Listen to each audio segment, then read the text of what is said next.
Welcome back to Infidelity Tales Lab. We're incredibly grateful for your support. Before we begin today's tale, tell us, which city or country are you joining us from? We love connecting with our global audience. Now, let's dive into today's story. Chapter 1. Whispers in the Walls. Riker Donovan had always prided himself on control. At 42, he'd built his security consulting firm from nothing, turning his military intelligence background into a thriving business that specialized in keeping secrets safe. The irony wasn't lost on him now. His 5-year-old daughter Lily came home from kindergarten that Tuesday afternoon with an unusual expression. Her normally bubbly demeanor had vanished, replaced by a solemn intensity he'd never seen before. "Everything okay, Pumpkin?" Riker asked, kneeling to meet her eyes. Lily clutched her purple backpack to her chest. "Daddy," my friend said, "you must never tell your dad." Something cold settled in Riker's stomach. "About what?" She trembled and pointed toward the living room. "It's right there."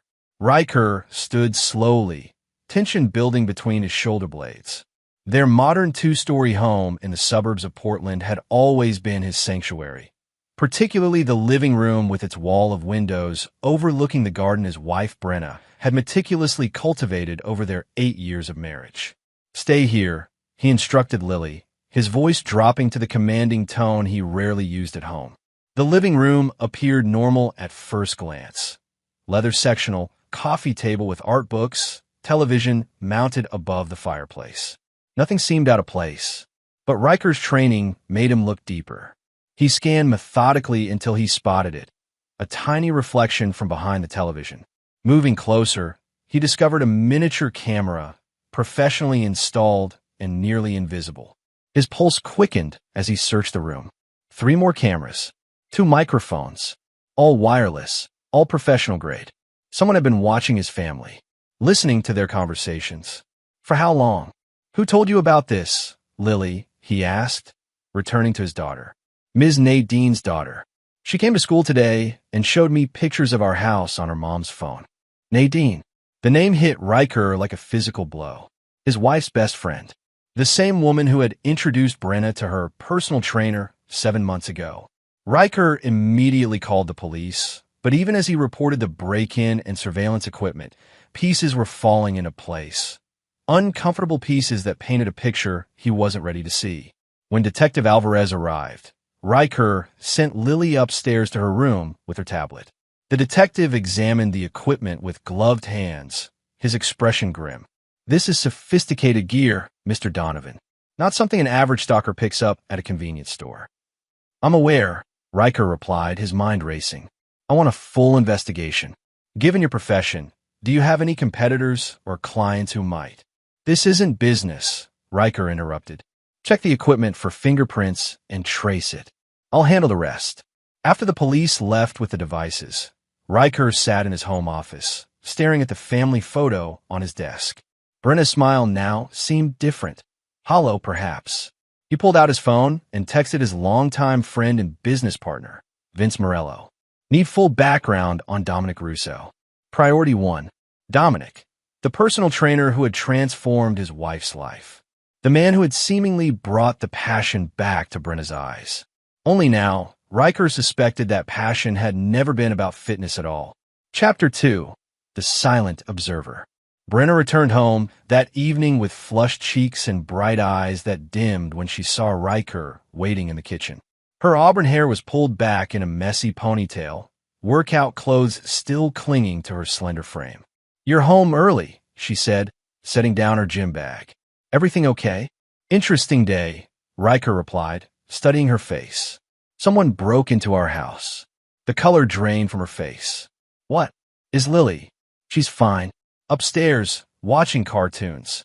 Brenna's hand flew to her throat, a nervous gesture she'd had since they met at a charity gala a decade ago. "What do they take?" "Nothing. They left something instead." Riker watched her carefully. Surveillance equipment. Very professional. Hidden in the living room. Her eyes widened, but something about her surprise seemed rehearsed. "Oh my God, Ree, who would do that?" "That's what I'd like to know." He took a sip of his bourbon. "Funny thing is, Nadine's daughter showed Lily pictures of our house today. Pictures taken from inside." Brenna's expression shifted. Fear, guilt, calculation, before settling on confusion. That doesn't make sense. Why would Nadine? I thought you might help me figure that out. Riker stood, towering over her by nearly a foot. Along with why you've been lying about your training sessions with Dominic. I haven't. Don't. His voice cut like steel.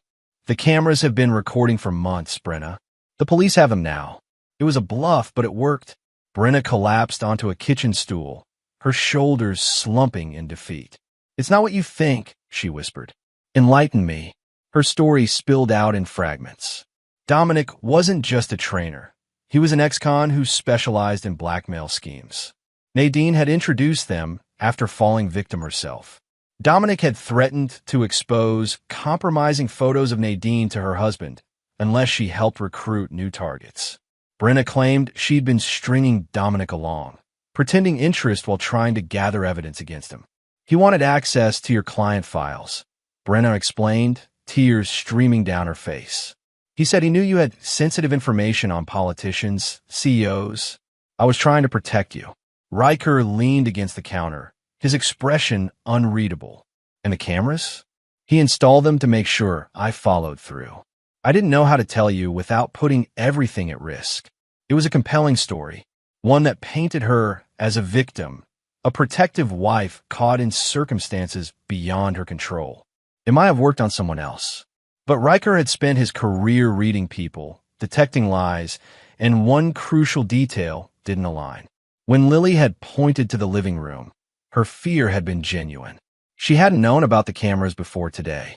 If Brenna had been an unwilling participant, she would have discovered and removed the surveillance equipment immediately. I want to believe you, he said finally. Relief flooded her face. I was so scared, but I spoke with your sister this afternoon. The relief vanished, replaced by rigid panic. Brenna's sister Taylor had always been her confidant, the keeper of secrets since childhood. She didn't mean to tell me about the lake house rental, Riker continued, watching Brenna's expression crumble. She thought I already knew about your romantic getaways with Dominic, the ones that started 3 months before Nadine supposedly introduced you. Riker, please. I'm taking Lily to my mother's tonight. You have until tomorrow evening to move out. Brenna's composure shattered. You can't take my daughter. Something dark and cold settled in Riker's chest. Watch me. As he packed an overnight bag for Lily, Riker's phone buzzed with a message from Vince. DR is Dominic Russo, 37. Ex-military intelligence, discharged under suspicious circumstances. Specializes in corporate espionage. Has connection to Meridian Systems, your biggest competitor. The pieces locked into place. This wasn't just about an affair. Someone had deliberately targeted his family to get to his business, to the classified information he protected for his clients. And Brenna had been a willing participant. Chapter 3. Blood in the Water. Riker's mother lived in a modest bungalow 30 minutes outside Portland. At 70, Eleanor Donovan remained sharp as a tack, with the same steely resolve that had carried her through raising Riker alone after his father's death in combat. Something's wrong, she said the moment she opened the door to find Riker and Lily on her porch at 9 p.m. Sleepover at Grandma's, Riker announced with forced cheerfulness for Lily's benefit. Eleanor's eyes narrowed, but she played along, ushering Lily inside with promises of hot chocolate and the cookie jar she always kept full.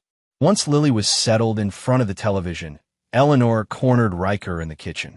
What happened? Riker told her everything. The cameras, Brenna's affair, the connection to Meridian Systems. His mother listened without interruption, her weathered hands wrapped around a mug of tea. What will you do? She asked when he finished. Legally? File for divorce, full custody. Eleanor studied her son's face. And the rest? A muscle twitched in Riker's jaw. They came after my family, Mom. They used my wife to try to steal classified information that could put lives at risk.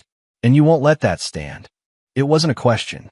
Eleanor Donovan knew her son, knew the quiet intensity he'd inherited from his father, along with a dangerously long memory for betrayal.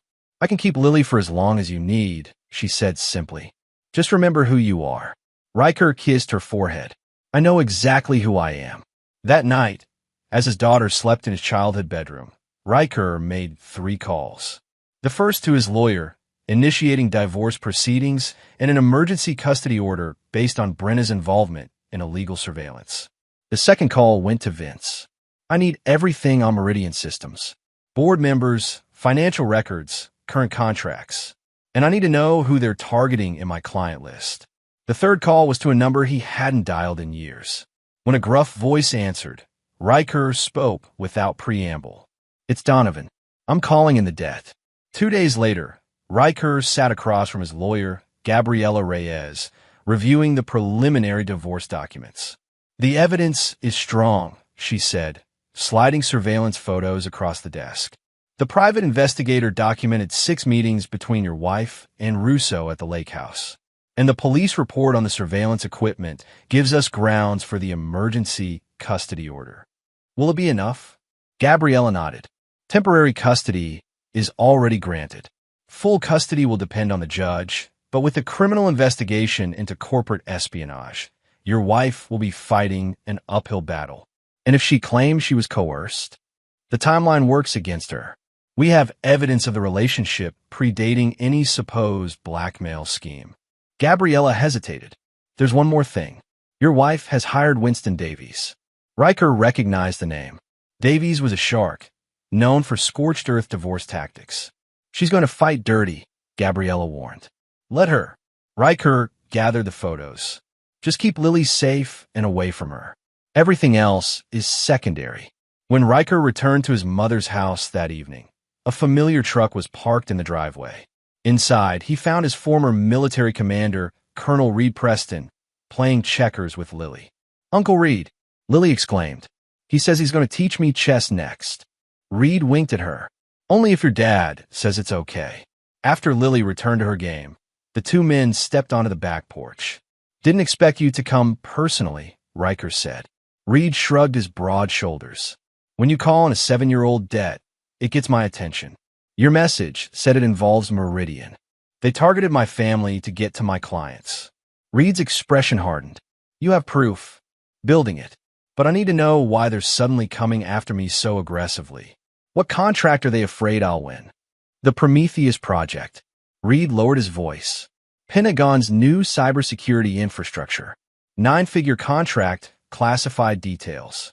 Word is, you're the frontrunner. Riker absorbed this. And Dominic Russo? How does he connect? He was one of mine. Brilliant, but unstable. Last I heard, he was working private security. Reed's eyes darkened. If he's involved with Meridian's corporate espionage, he's fallen far. Far enough to seduce my wife for access to my company. Reed placed a heavy hand on Riker's shoulder. What do you need from me? Access to the old network. Contacts who operate outside normal channels. And plausible deniability. The older man studied him. This won't bring her back, you know. I don't want her back. Riker's voice was flat. I want them to regret ever knowing my name. As the sun set over his mother's garden, Riker Donovan began to transform from a man betrayed into something far more dangerous. A man with nothing left to lose but a daughter to protect and a score to settle. The man he had always been beneath the veneer of normalcy was awakening, and blood would soon flow. Chapter 4. Wolves at the Door. 3 weeks after discovering the cameras, Riker sat in a rented apartment downtown, surrounded by monitors displaying financial records, surveillance photos, and personal information on his targets. His normal life had been suspended.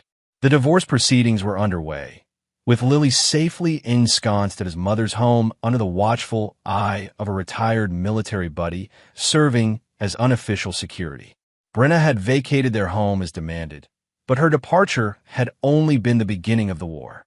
Winston Davies had filed vicious counterarguments to the custody petition, painting Riker as an absent father obsessed with his work, prone to paranoia and control issues stemming from his military past. The character assassination didn't concern him. What mattered was the information flowing in from his various sources, information that revealed the full scope of the plot against him. A knock at the door interrupted his concentration. Vince entered, carrying a thick folder and a bag of takeout. You look like hell, his partner commented, setting down the food. Riker hadn't shaved in days, and dark circles shadowed his eyes. What did you find? Vince spread the contents of the folder across the table. Financial records for Meridian Systems. They're hemorrhaging money on fail bids. The Prometheus project is make or break for them. And Russo, paid through a shell company. But here's where it gets interesting. Vince pointed to a document. The shell company is owned by Stanford Whitlock. Riker went still. Meridian CEO is personally financing this operation. It gets better. Look at the payment dates. The first payment to Russo had been made 18 months ago, far earlier than his relationship with Brenna had begun. They've been planning this for over a year, Riker murmured. But why target you through Brenna? Vince asked. Why not just hack your systems? Because they tried that already and failed. Riker pulled up an incident report from 14 months prior, an attempted breach of their security systems that had been thwarted. After that, they changed tactics, made it personal. Vince looked troubled. There's more.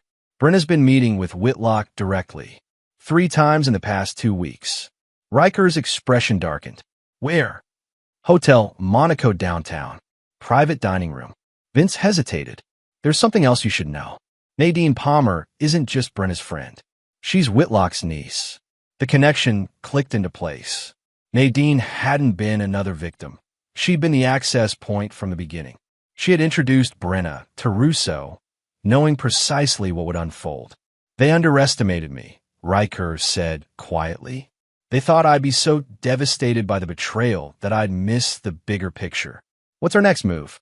Riker stood, staring at the assembled evidence. We need to know what information they've already stolen and what they're planning next. Time to set a trap of our own. The next morning, Riker visited his company headquarters for the first time since the discovery. His employees had been told he was working remotely on a sensitive project, which wasn't entirely untrue. In his office, he met with his head of cybersecurity, Phoenix Walsh, a former NSA analyst with a genius for digital counterintelligence. I need you to create a false server, Riker explained. Make it look like it contains our Prometheus project bid details, but seed it with traceable markers. When someone accesses it, I want to know exactly who, when, and what they took. Phoenix nodded, her fingers already flying over her keyboard. How vulnerable do you want it to appear? Convincing, but not obvious. They're professionals. They'll be suspicious if it's too easy. And what about the real bid documents? Isolated on a separate system. No digital connection to our network. Riker handed her a flash drive. This contains the only copy of our actual proposal. Guard it with your life until the Pentagon's submission deadline. As Phoenix left to implement the plan, Riker received a text from an unknown number. Whitlock made reservation at Palmer Estate for charity gala this Saturday. Guest list includes DR and your wife. Invitation attached as requested. R. Reed's network was delivering as promised. The Palmer Estate belonged to Nadine's parents, prominent socialites who hosted an annual charity gala that attracted Portland's elite. It would be the perfect opportunity to observe all his targets together. But first, he needed to understand Brenna's motivations more clearly. Money was the obvious answer, but something about this felt deeper, more personal. That afternoon, he visited Taylor, Brenna's sister, at her downtown boutique. When she saw him, her expression cycled through guilt, fear, and resignation. I'm sorry, she said immediately. I never should have. I'm not here to blame you. Riker interrupted. I just need to understand why. Taylor locked the boutique door and flipped the sign to closed. What has she told you? Nothing truthful. That's why I'm here. Taylor sank into a chair. It started last year. Brenna felt overlooked. She said living with you is like living with a ghost, physically present, but never really there. We had problems, Riker acknowledged. That doesn't explain corporate espionage. Dominic made her feel alive again. Valued. Taylor's voice hardened. But it was Whitlock who offered her the money. $2 million for access to your files. And she took it. Taylor looked away. She said it was justice. That you'd built your success on other people's work, including hers. Riker frowned. What are you talking about? The Hyperion algorithm. She claimed she developed the core concept, and you took credit. The accusation hit like a physical blow. The Hyperion algorithm had been the foundation of his company's success, a revolutionary security protocol he developed during their first year of marriage. That's impossible. Brenna isn't even in cybersecurity. Before you met, she was working on her master's in computational linguistics. She says the basic concept came from her research. Riker struggled to process this. Brenna had been a literature professor when they met, with a side interest in language patterns. They'd had theoretical discussions about linguistic security protocols, but nothing that had directly informed Hyperion. Or had it? She wants to destroy you, Taylor said softly. The money is secondary. She believes you stole her future. As Riker left the boutique, pieces were rearranging in his mind. A personal vendetta complicated matters, made his opponents more dangerous. But it also presented opportunities. People driven by vengeance made mistakes, and he was counting on those mistakes. Chapter 5, Masks and Mirrors. The Palmer estate sprawled across 3 acres in Portland's West Hills, a testament to old money and careful cultivation of political connections. As Riker handed his keys to the valet, he felt the weight of the gun holstered under his tailored jacket, a precaution he hoped wouldn't be necessary. Inside, crystal chandeliers illuminated the gathering of Portland's wealthiest and most influential citizens. Riker moved through the crowd with practiced ease, accepting a flute of champagne and scanning faces. He spotted Brenna first. Her black gown clung to her curves, hair swept up to reveal the diamond earrings he'd given her for their 5th anniversary. She was laughing at something Nadine said, seemingly carefree despite the legal battle raging between them. Stanford Whitlock stood near the bar, a tall, silver-haired man with the confident bearing of someone accustomed to power. Beside him was Dominic Rousseau, more polished than Riker had expected, his dark hair styled impeccably, designer suit highlighting his athletic build. Seeing his wife's lover in person stirred something primal in Riker's chest, but he suppressed it. Emotion was a luxury he couldn't afford tonight. Riker Donovan, a smooth voice said beside him, "I didn't expect to see you here." He turned to find Mallory Chambers, Stanford Whitlock's second-in-command at Meridian Systems. They had crossed paths at industry events over the years, maintaining a cordial professional relationship despite their competing businesses. "Mallory," he acknowledged, "supporting the Children's Hospital is a cause close to my heart." "Of course." Her smile didn't reach her eyes. "Though I imagined you'd be busy with your personal situation." "I never mix business with pleasure," he replied, "or personal problems with professional obligations." A wise policy. She sipped her champagne. "Stanford was just saying how much he admires your resilience." "Was he?" "I'd love to hear that directly." Mallory's smile tightened. "Perhaps later. He's quite in demand tonight." As she drifted away, Riker noticed Brenna watching their exchange, her expression unreadable. When their eyes met, she didn't look away as he expected.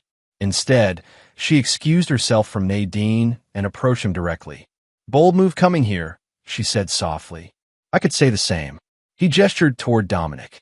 "Parading your lover at a public event while our divorce proceedings are underway. He's not my lover. He's my business partner." Riker raised an eyebrow. "Is that what they're calling it these days?" "You never understood what I wanted, Riker. What I needed." Brenna's voice was steady, her eyes clear. "I try to be the supportive wife, the mother to your child, but you never saw me, my intellect, my ambitions. So you decided to destroy everything I built?" "I decided to take back what was mine." She leaned closer. "Hyperion was my concept, my research. You took it and built an empire while I played housewife. We collaborated on ideas. That's marriage, Brenna. But the algorithm itself was based on my linguistic pattern recognition thesis, the one you borrowed from my laptop." Her smile was brittle. "Did you think I wouldn't notice? That I'd be content with a nice house and designer clothes while you claimed all the credit?" Before Riker could respond, Stanford Whitlock appeared at Brenna's elbow. "Mrs. Donovan," he said smoothly, "you look ravishing tonight." "It's Ms. Walsh again," she corrected, "or it will be soon." Whitlock turned to Riker, extending his hand. "Donovan, surprised to see you here." Riker accepted the handshake, noting the excessive pressure Whitlock applied. "I never missed the Palmer Gala. Nadine's parents have been friends for years. A flicker of uncertainty crossed Whitlock's face. Yes, well, lovely to see you supporting the cause despite circumstances. He guided Brenna away with a proprietary hand at her waist. If you'll excuse us. As they walked away, Riker caught Dominic watching him with undisguised interest. The younger man raised his glass in a mocking toast before following Brenna and Whitlock toward a secluded corner of the ballroom. Riker circulated through the party for another hour, exchanging pleasantries with acquaintances while keeping his targets in peripheral vision. When Whitlock, Brenna, Dominic, and Nadine slipped away together toward the library, he gave them a 3-minute head start before following. The library door was ajar, voices drifting into the hallway. Riker positioned himself just outside, the miniature recording device in his pocket capturing every word. The honeypot worked better than expected, Whitlock was saying. Donovan hasn't suspected a thing. He's not stupid, Brenna countered. He knows more than he's letting on. But he doesn't know about the Prometheus data, Dominic interjected. Our source confirms the fake server is being monitored. He's trying to catch us in the act. Let him try, Whitlock chuckled. By the time he realizes what's happened, the contract will be ours, and his company will be finished. And my compensation? Brenna asked. $2 million is agreed, plus a director position at Meridian once the dust settles. Papers rustled. Sign here to formalize our arrangement. Riker had heard enough. He slipped away as silently as he'd arrived, the recording secure. It wasn't admissible in court, but confirmed his suspicions and revealed a critical detail. They had a source inside his company. Outside in the garden, Riker called Vince. They took the bait with a fake server, he said without preamble.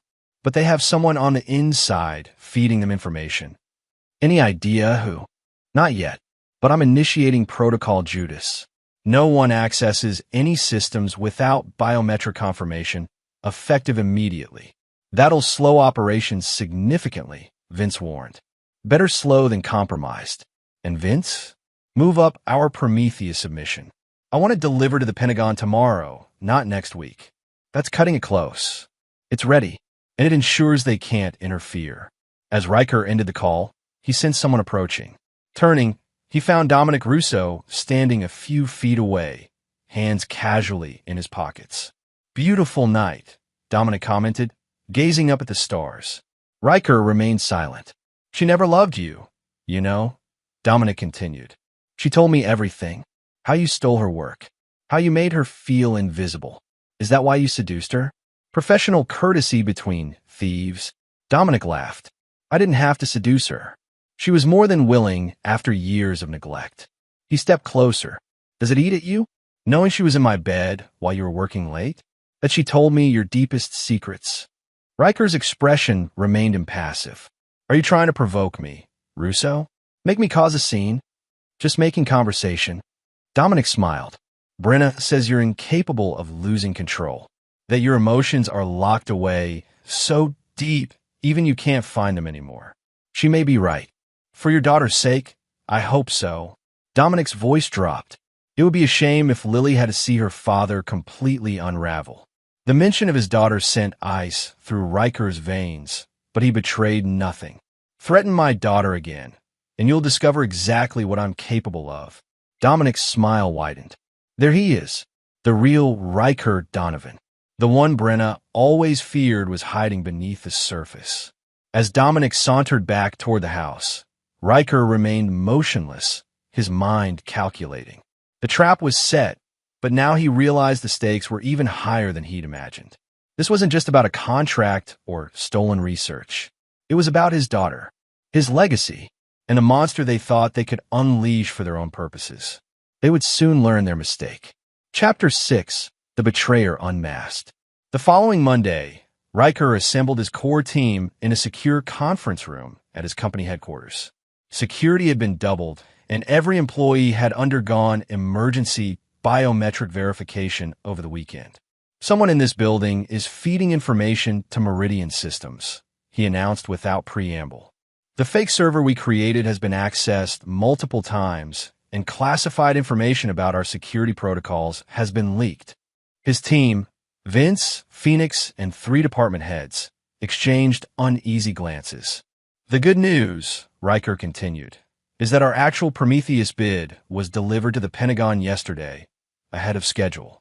Whatever Meridian planned to disrupt our submission has failed. What's our next step? Phoenix asked. Finding the mole.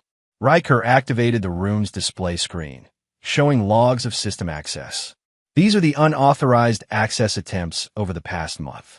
All originated from within our network, using legitimate credentials. Vince leaned forward. Whose credentials? Mine, Riker said grimly.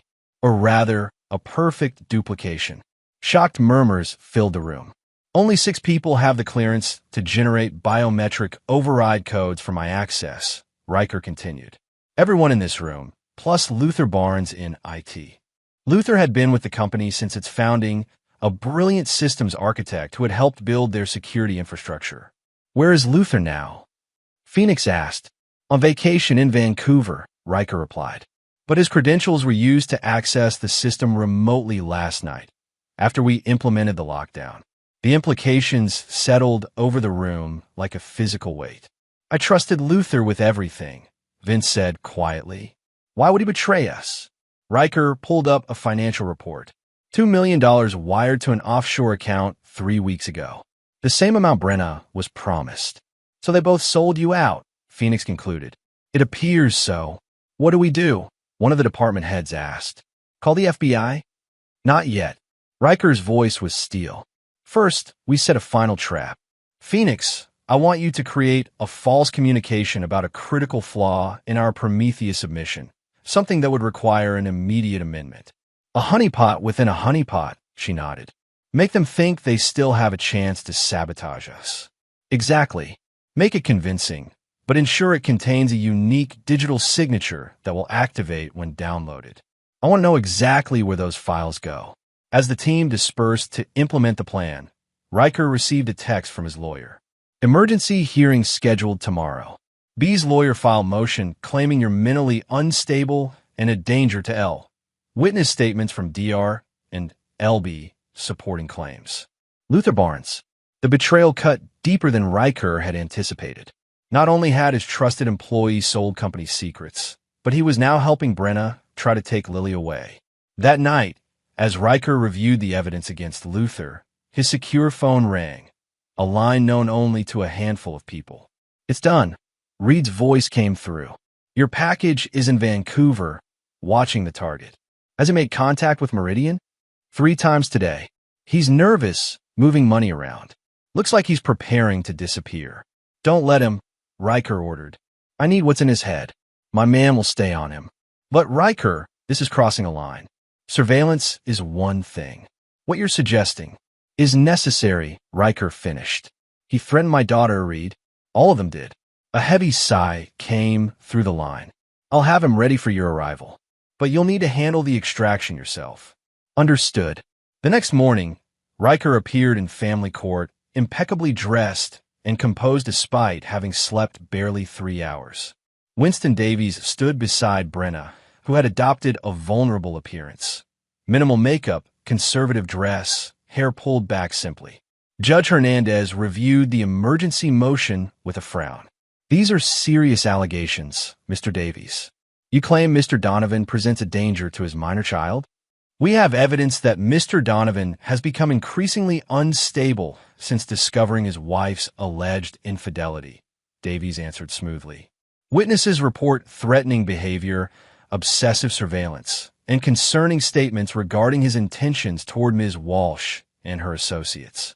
Gabriela Reyes, Riker's lawyer, stood. Your Honor, these claims are not only false but demonstrably malicious. Mr. Donovan is a respected businessman with no history of violence or instability. The timing of this motion is suspect, coming immediately after Ms. Walsh was documented engaging in corporate espionage against my client's company. Judge Hernandez raised an eyebrow. Corporate espionage? That is serious counter-allegation, Counselor. One supported by evidence, Gabriela replied, presenting a file. This contains financial records showing payments from Meridian Systems to Ms. Walsh and her paramour, Mr. Russo, as well as documentation of unauthorized access to Mr. Donovan's company systems. This is outrageous, Davies sputtered. My client is the victim here. Your Honor, Gabriella interrupted. We've also included a sworn statement from Detective Alvarez regarding the surveillance equipment found in Mr. Donovan's home. Equipment Ms. Walsh now admits to having knowledge of. This constitutes a criminal violation of privacy laws. Judge Hernandez reviewed the documents, her expression growing more severe. Mr. Davies, did you review these financial records before filing your motion? Davies hesitated. Your Honor, regardless of any business disagreements, Mr. Donovan's behavior toward his wife has been entirely appropriate given the circumstances, Gabriella finished. My client discovered his wife's betrayal not only of their marriage but of his company and clients. Despite this, he has acted with restraint and through proper legal channels. The judge studied both parties carefully before speaking. The emergency motion is denied. Primary physical custody remains with Mr. Donovan pending the final custody hearing. Ms. Walsh will have supervised visitation only at this time. Brenna's face crumpled, tears spilling down her cheeks. Please, Your Honor, Lily needs her mother. Ms. Walsh, Judge Hernandez cut in. I suggest you consider your legal position very carefully. These documents suggest criminal activity that could impact your parental rights permanently. As court adjourned, Riker caught Brenna's gaze across the room. For a moment, her mask slipped, revealing not sorrow but pure hatred. Outside the courthouse, Gabriella pulled Riker aside. That was too easy. Davies is smarter than this. He wouldn't file a motion without stronger evidence. They're desperate, Riker replied. The Prometheus bid deadline is tomorrow. They're running out of time to stop our submission. Be careful, Gabriella warned. When desperate people fail, they become dangerous. That afternoon, Phoenix burst into Riker's office, her expression grim. The honeypot worked. Someone downloaded the fake critical flaw document an hour ago. Luther, she shook her head. His credentials were used, but the access came from inside this building. Riker went still. Ooh, the executive bathroom on this floor. Someone used a device that spoofed Luther's biometrics. Only 5 people had access to that bathroom. Riker, Vince, and 3 senior executives. Lock down the building, Riker ordered. Full security protocol. No one leaves until we find who did this. For hours later, as evening descended, Riker stood in the company's security center, watching surveillance footage with Phoenix. They had identified the time window when the bathroom was accessed, but the hallway camera had experienced a 3-minute glitch during the critical period. This was professional, Phoenix muttered. They knew exactly how to bypass our systems. Riker's phone buzzed with a message from Vince. Missing backup drive from safe. Need to talk privately. Meet me in the parking garage. I need to step out, Riker told Phoenix. Keep analyzing the footage. The parking garage was dimly lit and nearly empty at 9 p.m. Riker approached Vince's reserved space cautiously, one hand inside his jacket. Over here, Vince called from behind a concrete pillar. As Riker rounded the column, he found his friend and partner of 15 years holding a gun. I was hoping it wouldn't come to this, Vince said quietly. Riker's expression remained neutral despite the shock coursing through him. How long? Since the beginning. Vince's hand was steady. Meridian approached me before we even founded the company. They wanted someone on the inside for the long game. 15 years is a very long game. Vince shrugged. The money was good, and I never thought you'd actually succeed the way you did. You were supposed to be a stepping stone, someone whose ideas I could funnel to Meridian. But I exceeded expectations. By a long shot. That Hyperion algorithm changed everything. Vince's expression hardened. We needed to discredit you, take you down personally and professionally. Brenna was an opportunity too perfect to ignore. You introduced her to Dominic, Riker realized. You orchestrated the whole thing. She was receptive, felt undervalued. All I did was open a door. Vince gestured with the gun. The backup drive, Riker. Where is it? What backup drive? Don't play dumb. The one with the real Prometheus submission. The one that wasn't delivered yesterday because I intercepted the courier. Riker allowed himself a small smile. There was no courier, Vince. I delivered it personally to General Matthews at 5 a.m. yesterday. The package you intercepted contained blank drives. Confusion, then fury crossed Vince's face. You suspected me. I suspected everyone. That's why I'm still alive. Riker took a step forward. The question is, what happens now? Now I finish this. Vince raised the gun higher. Nothing personal, partner. Just business. You won't shoot me, Riker said calmly. No. Vince's finger tightened on the trigger. No, because you're already under arrest. On cue, lights flooded the garage as FBI agents emerged from hiding places, weapons trained on Vince. Federal agents. Drop your weapon. Agent Samuel shouted. Vince's face contorted with rage. You son of a... I recorded everything, Vince, Riker interrupted. Your confession, your threats. It's over. As the FBI took Vince into custody, Agent Samuels approached Riker. We have enough to move on Meridian Systems now. Whitlock, Russo, all of them. And my wife. The evidence suggests she was a willing participant in corporate espionage. She'll face charges. Riker nodded, watching as Vince was placed in a federal vehicle. The betrayal still burned, but something colder had taken root inside him. Something that wasn't satisfied with mere arrests and legal proceedings. Justice would come through the courts, but vengeance required a personal touch. And he was just getting started. Chapter 7. The Reckoning. Vancouver gleamed in the rain, skyscrapers reflecting in puddles as Riker's rental car wound through downtown streets. Luther Barnes had chosen a luxury high-rise for his hideout, using money from Meridian to finance his escape.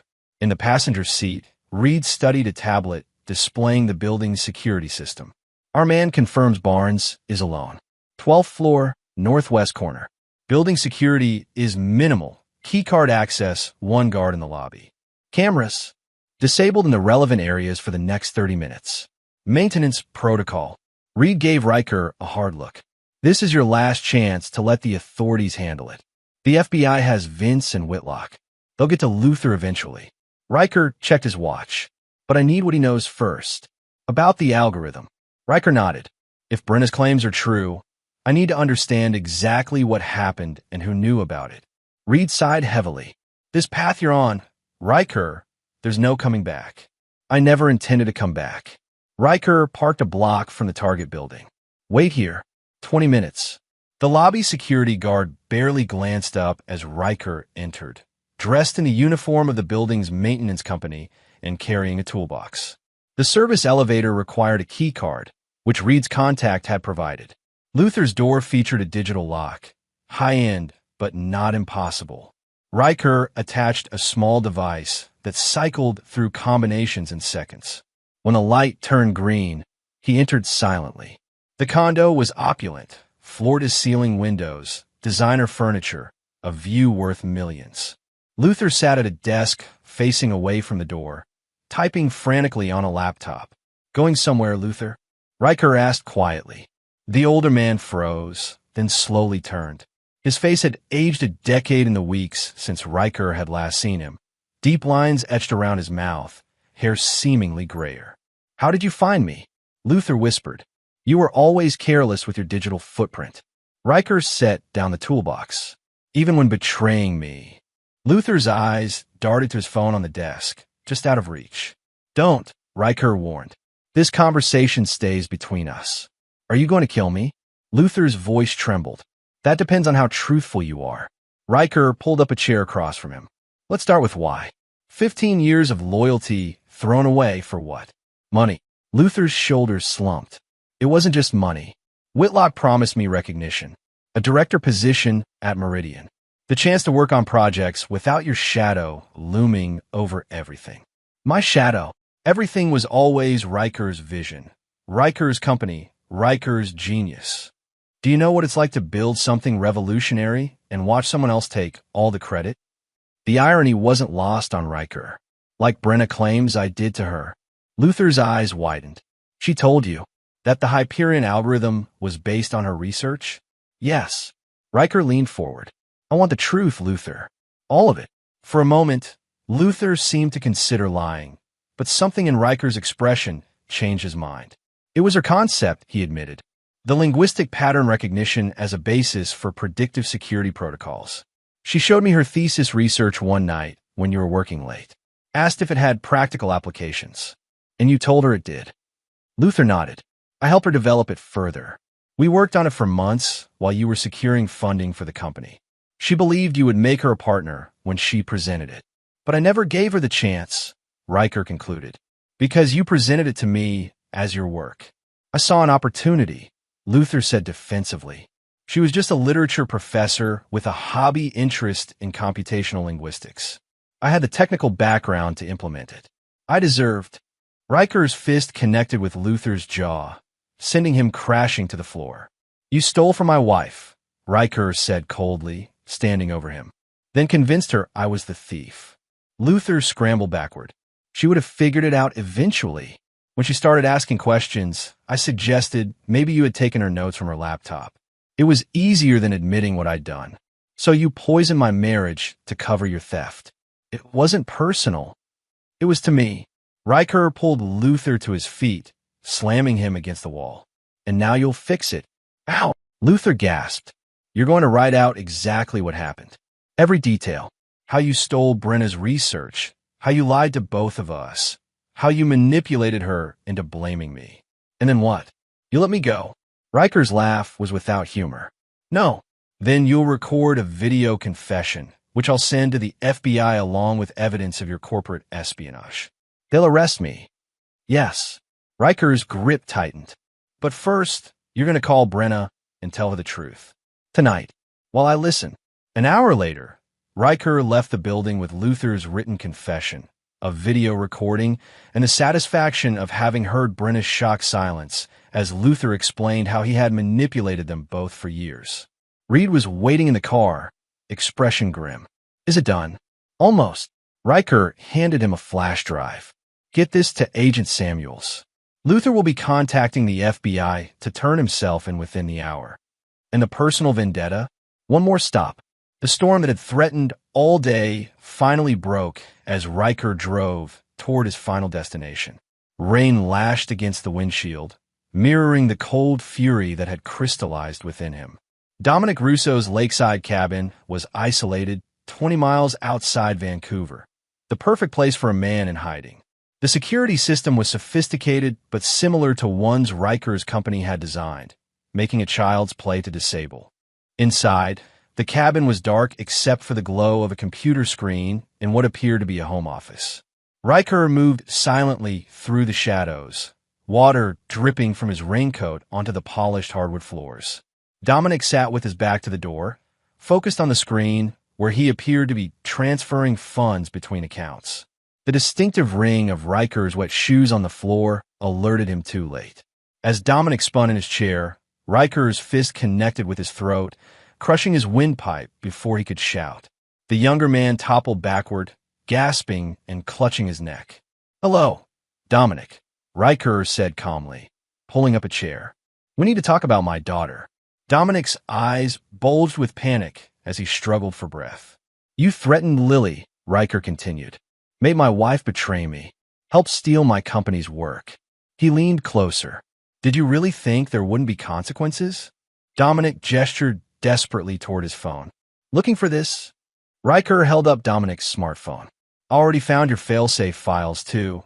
The ones implicating Whitlock and Brenna. Very thorough. Riker stood and circled the desk, examining the computer screen. Emptying your accounts? Smart move, but unnecessary. With methodical precision, he connected a device to Dominic's computer. This will transfer every penny you have to a series of children's charities. Untraceable. Irrevocable. Dominic lunged from his chair in desperation, but Riker sidestepped easily, delivering a crushing blow to his kidney that dropped him to the floor. I'm not going to kill you, Dominic, Riker said, watching the funds transfer complete. Death would be too merciful. From his pocket, he removed a small case containing a syringe. This is a cocktail of Reed's design. Not lethal, but it will ensure you never remember this night, or much of anything else. The doctors will diagnose early-onset dementia, tragically aggressive. Fear replaced pain in Dominic's eyes as understanding dawned.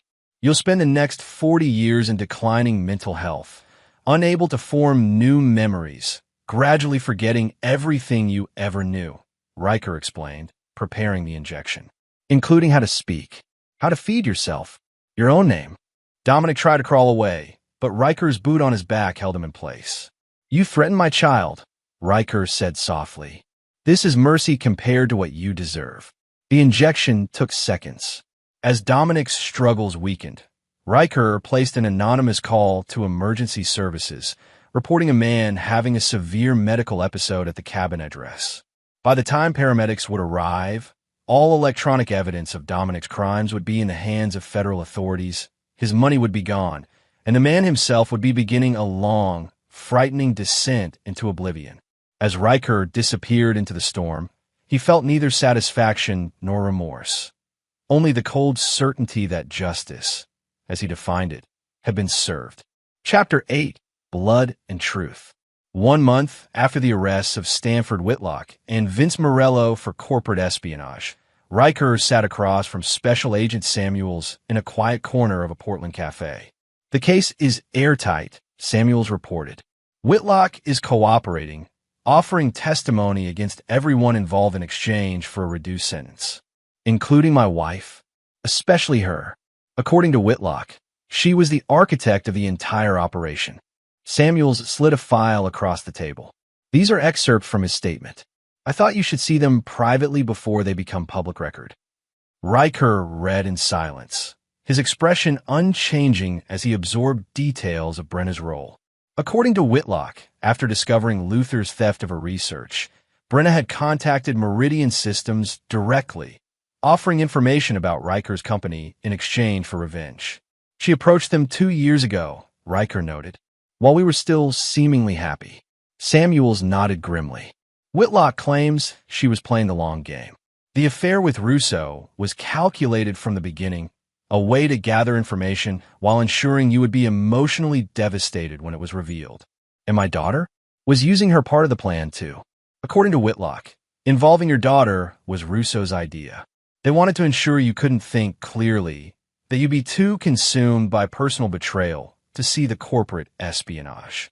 Riker closed the file. What happens to Brenna now? She's looking at 15 to 20 years for conspiracy, corporate espionage, and wire fraud. Samuels hesitated. Her lawyer has approached us about a deal. She's offering information about other operations Meridian ran against competitors. In exchange for what? Reduced charges. Possibly as little as 5 years with good behavior. Something cold settled in Riker's chest. 5 years. And then she could petition for custody of Lily again. Potentially. Samuels studied him carefully. The prosecutor is inclined to take the deal. The information she's offering could break open several other cases. Riker nodded thoughtfully. I understand. Thank you for the courtesy of informing me. As Samuels left, Riker remained at the table, turning his coffee cup slowly between his palms. The legal system would punish Brenna, but not severely enough. Not for someone who had weaponized their child in a vendetta. His phone buzzed with a text from an unknown number. Package delivered to B's lawyer, as instructed. Timer set for 48 hours. Riker allowed himself the smallest smile before deleting the message. 2 days later, Riker received an urgent call from Gabriela Reyes. Winston Davies just contacted me, she said without preamble.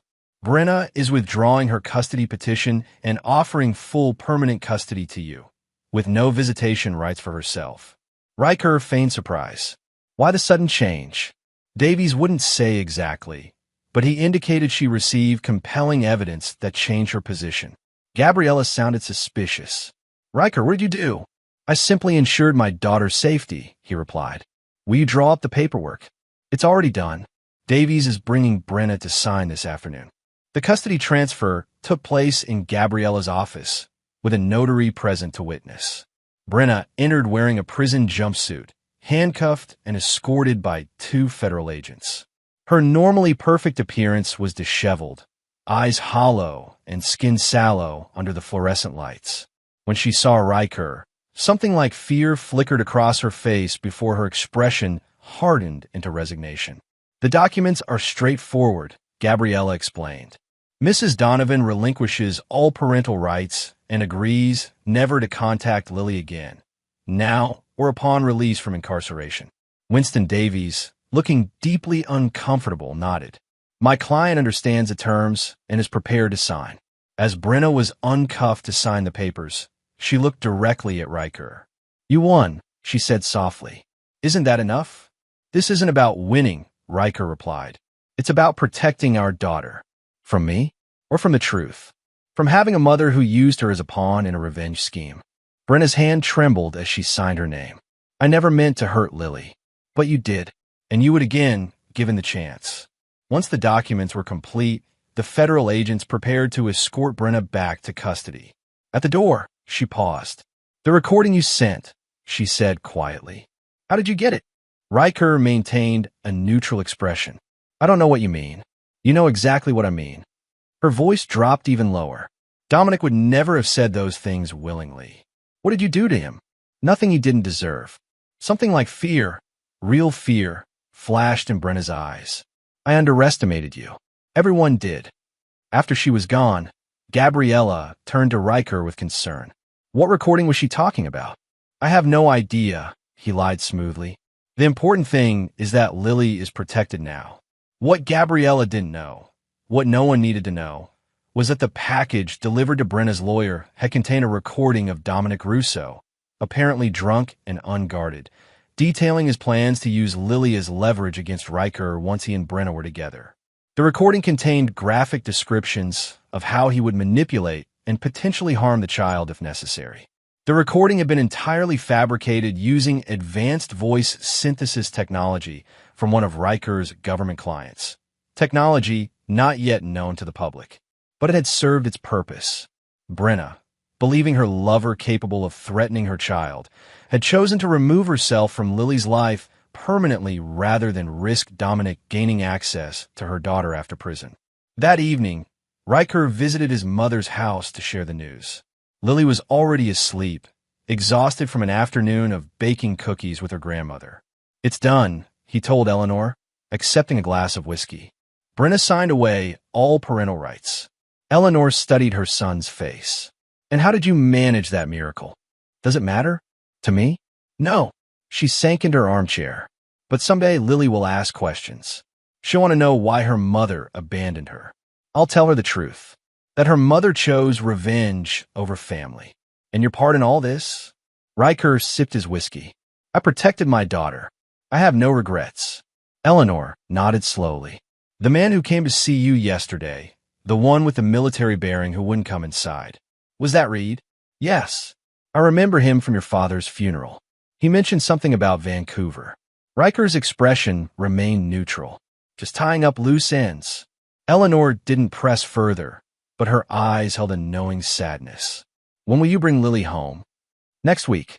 The security system at the new house will be finished by then. New house. I sold the old one. Too many memories. Riker stared into his glass. Too many eyes had been inside it. Eleanor reached over to take his hand. Don't lose yourself in this, son.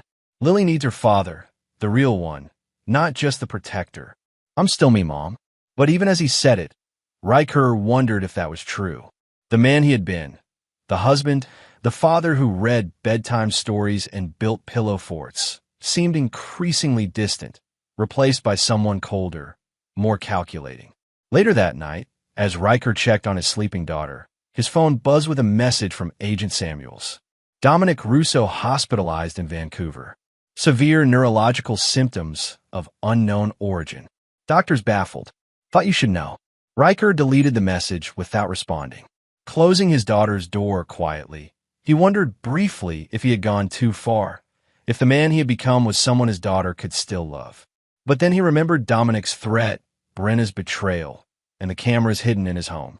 The family he had built, the life he had created, all of it poisoned by people he had trusted. No, he hadn't gone too far. In a world of predators, sometimes the only protection was to become the most dangerous creature in the forest. And for his daughter, he would be that creature without hesitation or remorse. Chapter 9. Iron and Ashes. 3 years passed with the relentless momentum of an unstoppable tide. Riker's company flourished, securing the Prometheus project and a dozen other high-profile government contracts. With Meridian Systems dismantled following the espionage scandal, competition in the sector had diminished significantly. Riker had rebuilt his life with methodical precision.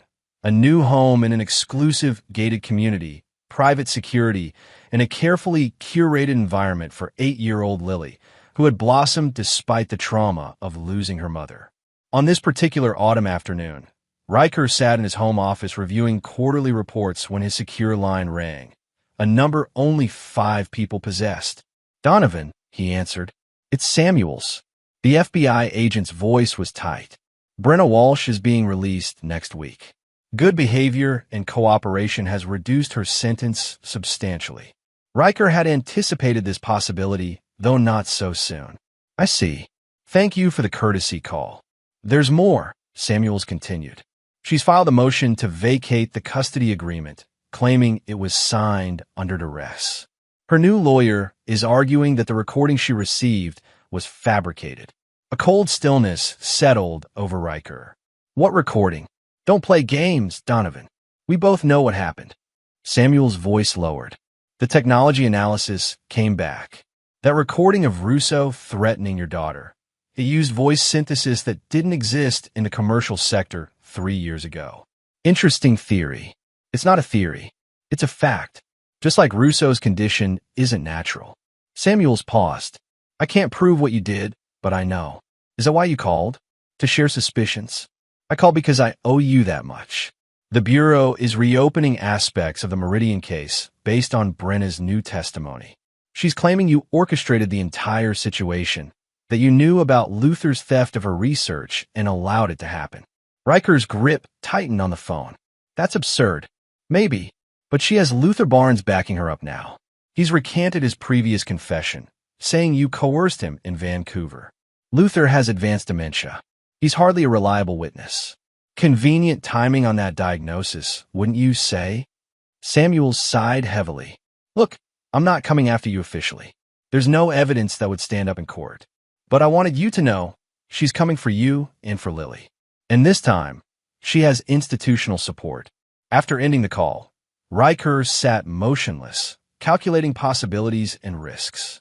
Then he made 3 calls in rapid succession, to his lawyer, to his head of security, and to Reed Preston.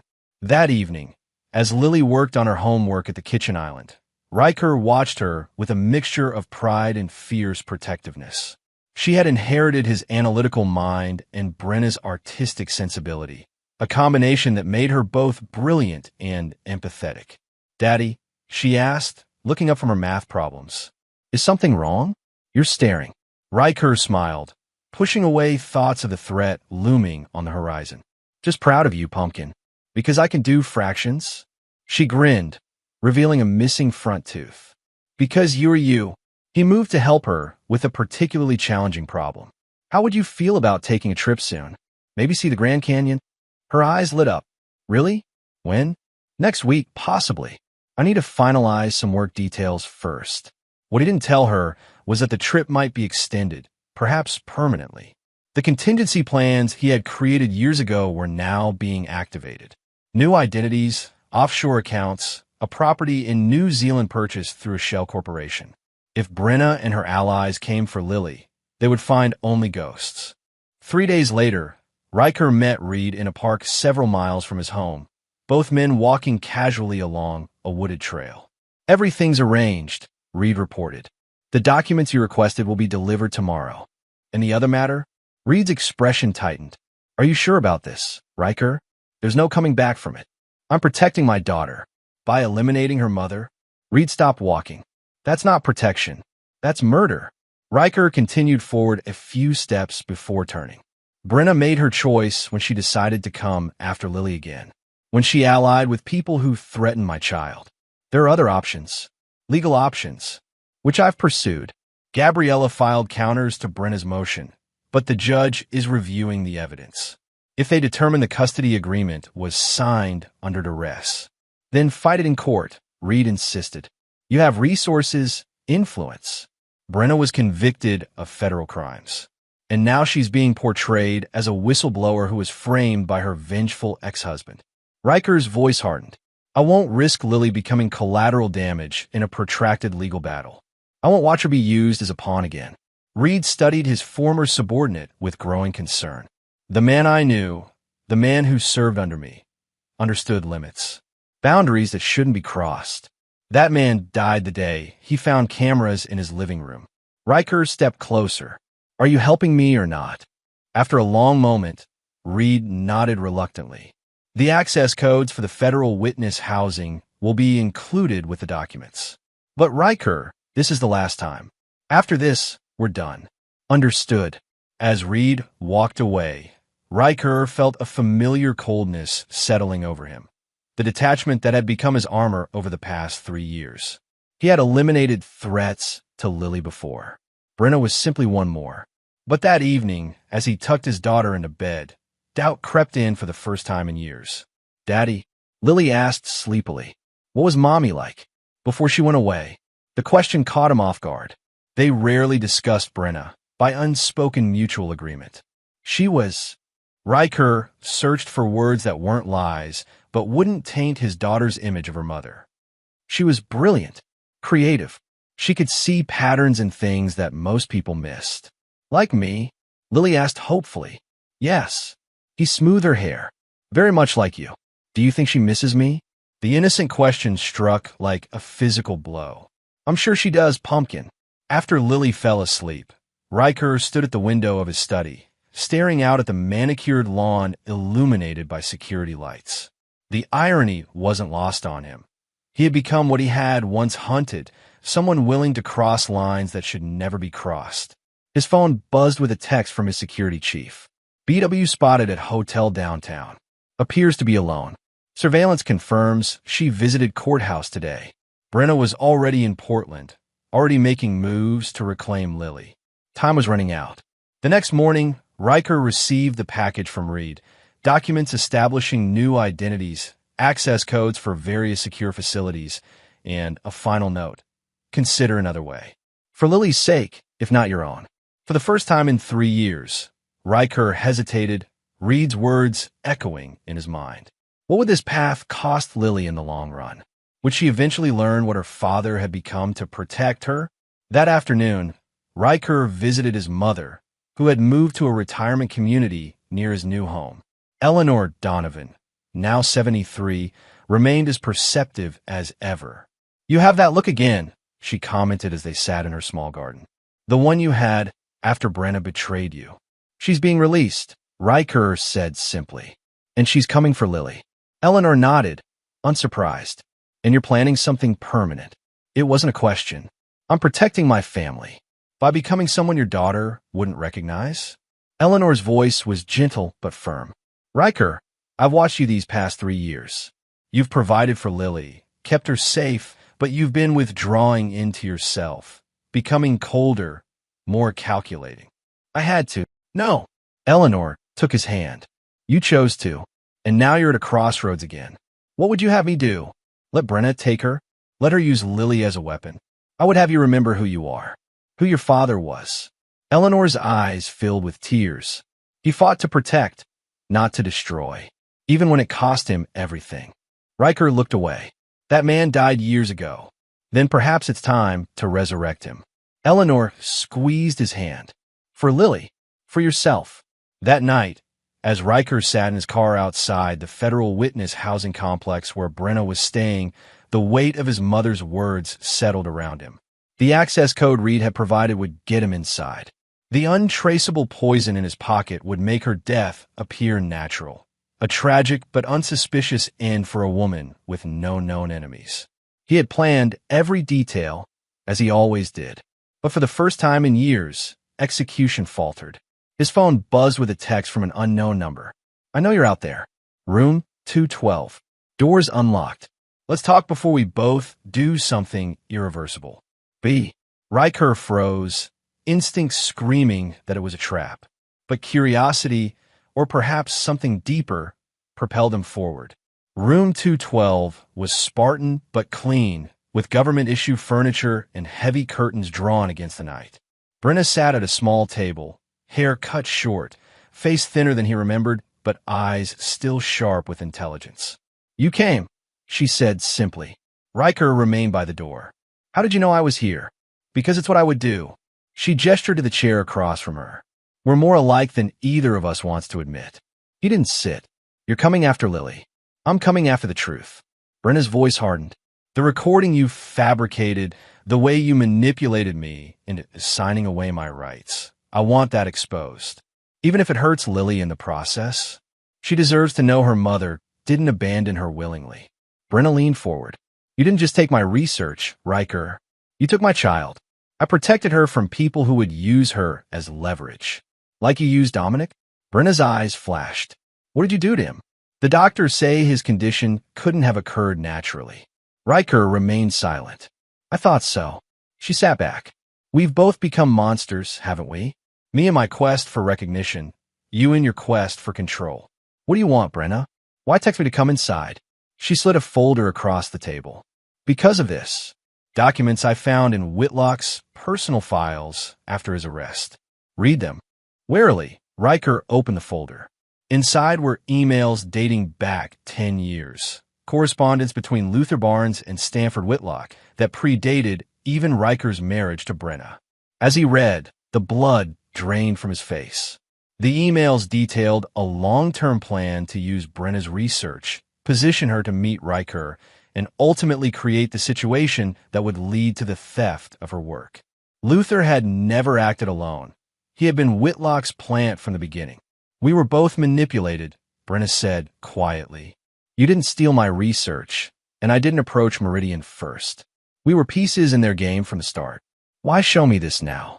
Because despite everything, Lily deserves better than parents who destroy each other. Brenna's voice cracked slightly. I'm withdrawing my custody petition tomorrow. The original agreement stands. Riker looked up, suspicious. Why would you do that? Because I finally realized what matters. She nodded toward the documents. Keep those. Use them to finish what you started with Meridian. But leave me out of it. Let me have supervised visitation with Lily. Nothing more. I just want her to know I didn't choose to leave her. The request was so reasonable, so unexpected, that Riker found himself momentarily speechless. I've spent 3 years in prison thinking about what I did, Brenna continued. How I let hatred consume me until I couldn't see what really mattered. I won't make that mistake again.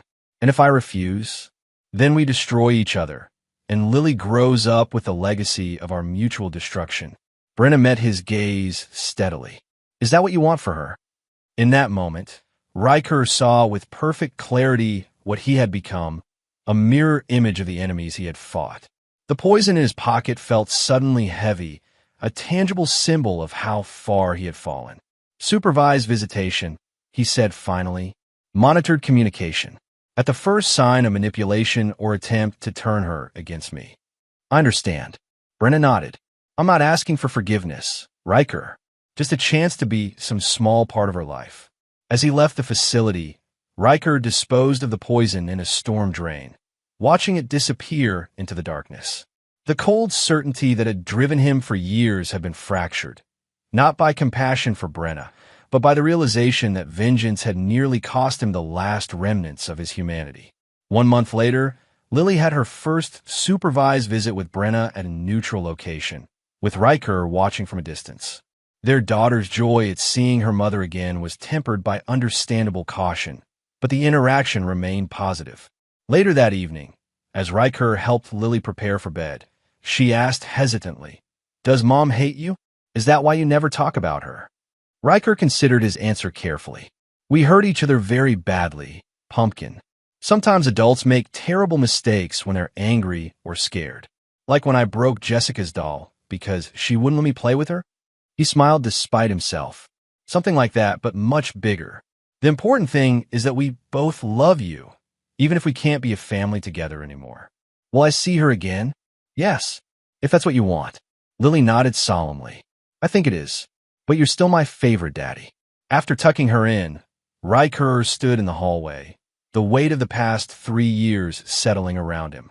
He had nearly lost himself to vengeance, had crossed lines he had once believed inviolable. His phone buzzed with a text from Reed. Herbie withdrew the petition. Does this mean we're standing down? Riker considered the question. The documents Brenna had provided opened new avenues for justice against those who had manipulated them both. Whitlock and his remaining allies could still be held accountable through legal channels. Yes, he replied. For now. The man who had contemplated murder a month ago hadn't disappeared entirely. He remained vigilant, ruthless when necessary, unwilling to forgive those who threatened his family. But the cold emptiness that had threatened to consume him had receded. For Lily's sake, and perhaps for his own, Riker Donovan had chosen a different path. Not forgiveness, but a controlled peace. Not weakness, but the strength to walk away from the abyss. And if that peace was ever threatened again, the monster would still be there, waiting just beneath the surface,